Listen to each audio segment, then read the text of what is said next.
తెలంగాణ సాయుధ పోరాట యోధురాలు చాకలి ఐలమ్మ 129వ జయంతి వేడుకలను మోదల్ మండల కేంద్రంలో ఘనంగా నిర్వహించారు. ఈ సందర్భంగా స్థానిక ఎమ్మెల్యే వీరనారి చాకలి ఐలమ్మ విగ్రహానికి పూలమాల వేసి నివాళులు అర్పించారు. అనంతరం స్థానిక ఎమ్మెల్యే పవార్ రామారావు పటేల్ మాట్లాడుతూ వీరనారి చాకలి ఐలమ్మ అన్ని వర్గాల హక్కుల సాధన కోసం పోరాటం చేసిన ధీరవనిత, ప్రజాస్వామ్యవాది అని పేర్కొన్నారు. సబ్బడ వర్గాల ఆత్మగౌరవ ప్రతీకగా చిట్యాల ఐలమ్మ అందరికీ ఆదర్శంగా నిలుస్తుంది. తెలంగాణ సాయుధ పోరాట కాలంలో చిట్యాల ఐలమ్మ ప్రదర్శించిన ధైర్య సాహసాలు, చైతన్యం నీటితనానికి ఎంతో స్ఫూర్తిదాయకంగా తీసుకోవాలని అన్నారు. ఈ కార్యక్రమంలో మండల నాయకులు, కార్యకర్తలు, అభిమానులు, రజక సంఘం నాయకులు తదితరులు పాల్గొన్నారు.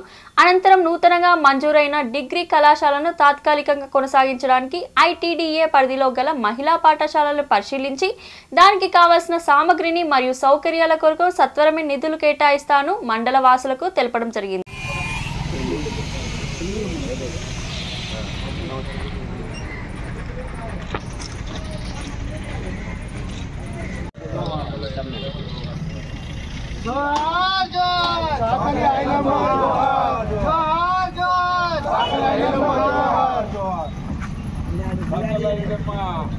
अमर है,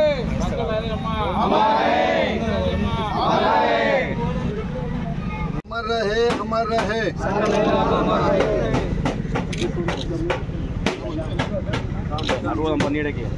అన్న దగ్గర పోయి అన్న పండుగ పోయి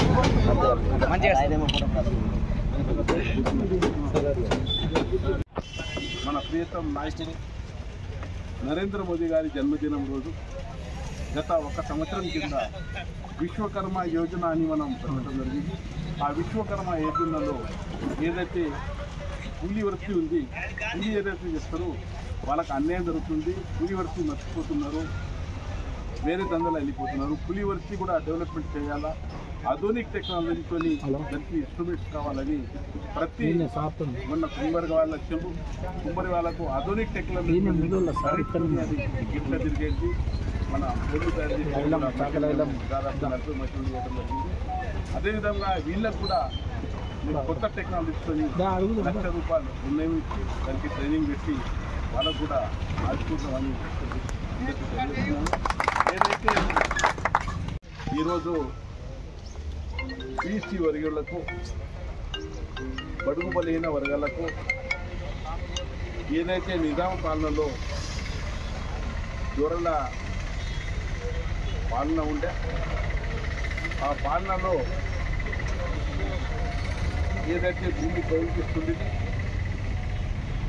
ఆ కౌళ్ళలో కూడా చాలా అత్యాచారం జరుగుతుండే. ఆ అత్యాచారంకు ఆమె బలి అయి ఆమె పెళ్లి అయిన తర్వాత ఏదైతే అత్తగారి ఇంటి గడుపుతుంది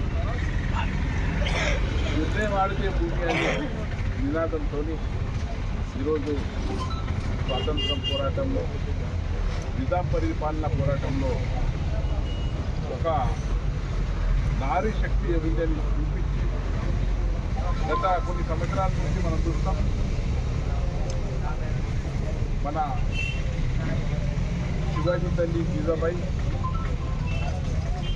అదేవిధంగా ఝాన్సీ రాణి లక్ష్మీబాయి, సావిత్రిబాయి ఫులే ఏదైతే పెద్దలు బడుగు బలైన వర్గాల కోసం పనిచేసేది, హిందూ ధర్మగని కోసం పనిచేసేది, స్వాతంత్రం కోసం పోరాడింది. సరోజినీ నాయుడు గారు ఎన్నో మన హక్కు ఒక ఓటుతోని కూడా ఉంది. ఆ హక్కుతోని మనం సంస్కృతంగా పోరాడతాం. మీకు ఏ సమస్యలు ఉన్నా కూడా నాకు మీరందరూ భారీ ఎత్తున నాకు గెలిపించారు. నేను 5 సంవత్సరాలు మీకు రుణపడి ఉంటాను. ఎప్పుడు కూడా మీ కష్టాల్లో నా కష్టమని పనిచేస్తాను. అదేవిధంగా రజక సంఘం గురించి మాట్లాడడం జరిగింది. ఏదో ఒక టెంపుల్ ఉంది, ఆ టెంపుల్ ఎవరికి గుర్తు లేకుండా మా యువ నాయకుడు సుభాష్ గారు చెప్పారు, సంతోష్ గారు చెప్పారు. వాస్తవంగా ఆ టెంపుల్ ఇలా గుర్తించి గణేష్ స్థాపన అనుకుంది, దుర్గామాత స్థాపన అనుకుంది పెట్టున్నారంటే చాలా మంచి. అదేవిధంగా